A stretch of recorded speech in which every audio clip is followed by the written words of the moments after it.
What's going on, everybody? Uh, Burning the midnight oil here. I don't know if you guys can see this, but working. I printed out this 3 side-by-side credit report. Got my notes here.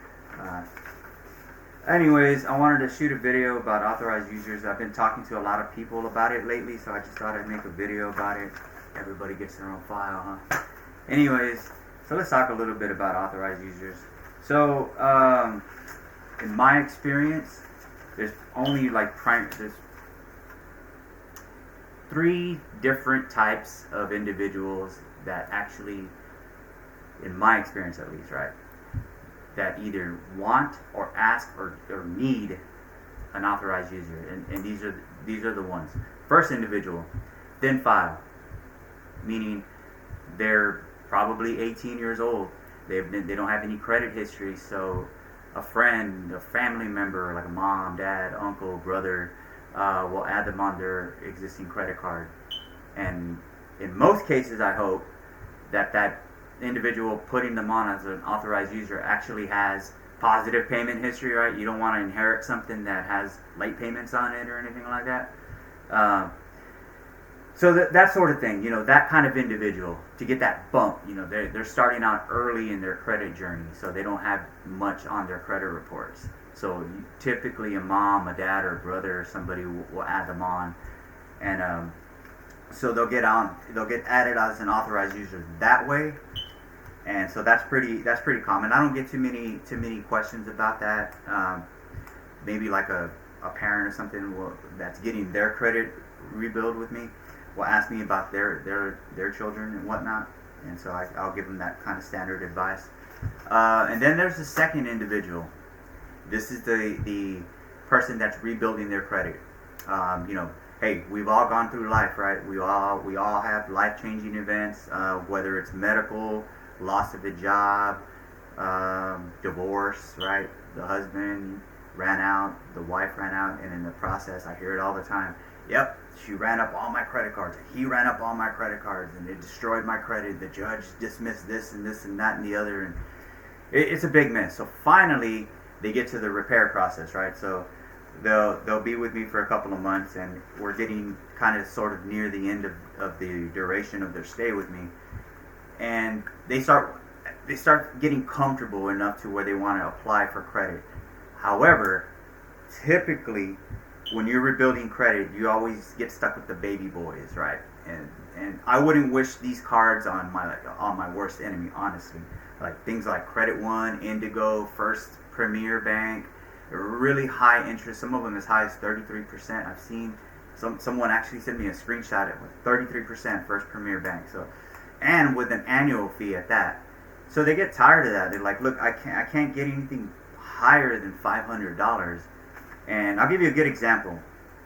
One of my favorite credit building cards that I like to recommend is the Capital One Walmart card. It's a good card. It has cash back and everything. It's not even that hard to get when you're rebuilding. You can get one at 580, 600. However, having said that, the credit limits are not all made the same, right? Typically, whatever your highest credit limit that's open, active, and in good standing, typically whatever card you apply for will mirror that, will mimic that, and it'll match whatever your highest limits thus far. Okay, so a lot of people get in that rut. Like, I got approved, but it was only for $500 because that's, I got a Credit One, and I've had that for about 3 months or whatever, and I can't get any higher than that. So that's where I recommend an authorized user. Now, this is the third kind of person that we're talking about, right? They're actually, hey, I repaired my credit. I like where I'm at. Now I just want to get higher limits. So I always tell them the same thing. If again, it goes back to, do you know a friend, a family member, someone you could trust that has a good high credit limit? And the most important thing when it comes to rebuilding is age. Age, in my opinion, trumps credit limit. If you could find someone out there that that at least, okay, in a perfect world, this is what I would look for. Obviously, right? Positive payment history, no missed payments, no derogatory information on that credit card. That credit card being 10 years old, preferably, sometimes even older. I would love that. And a high credit limit.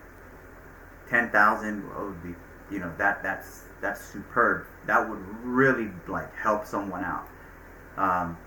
Now, having said that, that's not always applicable, right? I mean, these are the important things that you want to look for if you want to ask someone to add you on as an authorized user. And I know a lot of cases out there, it's always a parent, and usually like with my mom, right? She's old school. She's like, no, you're not gonna get my credit card. You're not gonna, like, look, I'm not asking for the card. I just want to put my information on there. My name, my date of birth, Social Security. So about 30 to 45 days later, the line will post, and once that happens with any authorized user, you inherit all that positive payment history. You inherit all, everything positive about that card, the credit limit, the age, all the positive payment history, all of that you inherit. So a lot of people like to do that, so once they get that line posted, they can kind of kick the rut of getting just approved for those $500 baby boy credit cards. So just depending on where you're at in the process, I wanted to make this video just to let you know that being added on as an authorized user is a good thing. Whether you have a thin file, you're somebody out there that doesn't have enough credit, barely starting out.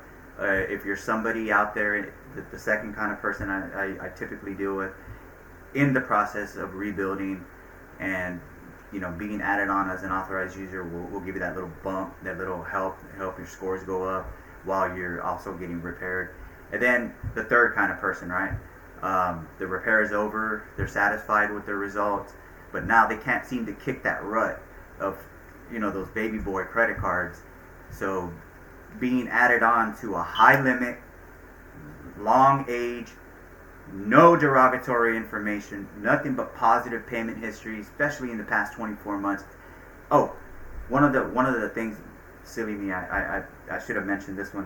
One of the most important flashpoints is you want that person to make sure that they don't use more than 10 to 15% utilization. I do apologize, I forgot to mention that. That's very important, because anything that person does with the card will also reflect on you. If they miss a payment, it'll reflect on you. If they use too much of their credit limit, it'll reflect on you. So the minute you start going over 30%, your scores it'll plummet pretty bad. So this is what I recommend here for you.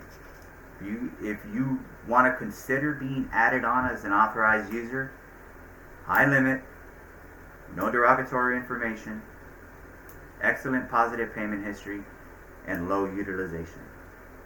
And so hopefully this video will kind of shed some light on some of the examples of being added and the benefits of being added on as an authorized user. And if you don't know anyone that